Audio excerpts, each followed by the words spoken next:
our teaching starts from the place that the work that we do really isn't so much in the world. The work that we do is with self.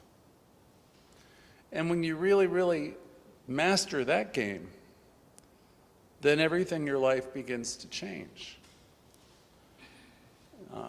That is the message that Louise Hay imparted. And she was borrowing heavily from Ernest Holmes. She would say, all healing is self-healing.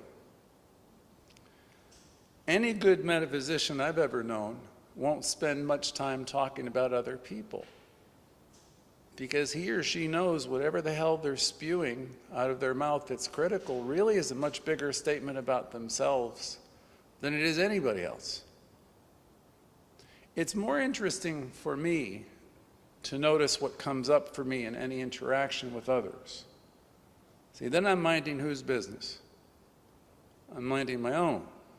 I can be angry, I can be happy, I can be joyful, I can be all kinds of things, but I'm going to know that these are my responses to stuff that's going on in the world. I'm not, as I practice this teaching more and more, going to be making my life about other people. I'm going to notice, again, what comes up for me. And then I might even go up and say thank you. And you won't even know what I'm thanking you for. And I don't need to tell you.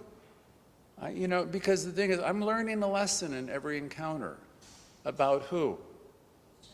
Yeah, see, as you start to do that, you're really becoming a practitioner of the teaching, because, in the end, this is really about you. This teaching is about you, and it's about how you view life. So the game of life is a game of consciousness. So when I used to be in Science of Mind classes, I would play all kinds of games, as we all would, and I would try to say to the teacher, I don't know. And then he would say to me and us, there is that which is within you that knows. So he wouldn't let us off the hook very easy, because we'd try to feign stupidity, like we don't know. He said, you know, and you know that you know. So there was no wiggle room with that guy.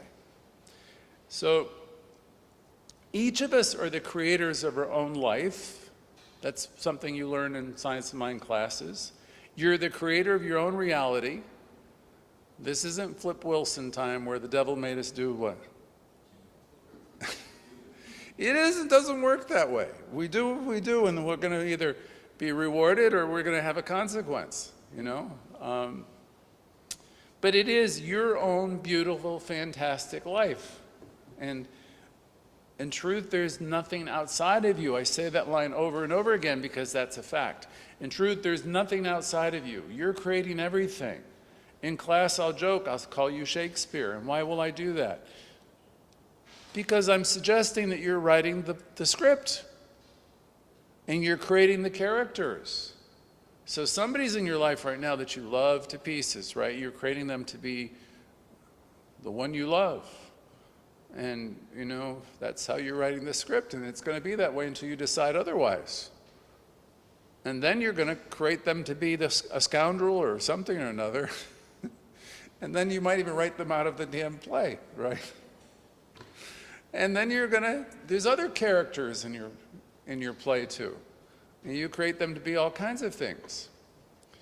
And the funny thing about it all is, this is your life and your creations. I was involved in a really great spiritual psychology group years ago, and a very gifted facilitator.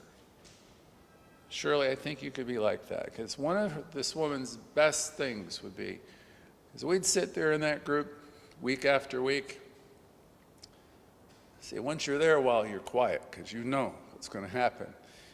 Because if you get involved in the story in that group, she's going to use whatever you talk about as an example.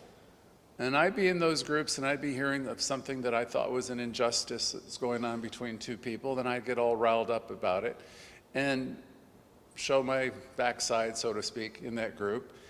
And then she would say, well, Greg, what's coming up for you?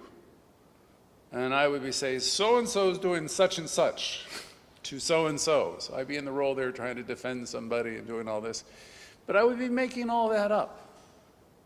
in my own mind. And she'll say, check it out. So the person I thought I was defending, she would go to her and say to the lady, well, Greg found a need to defend you with so-and-so. And the lady was fine.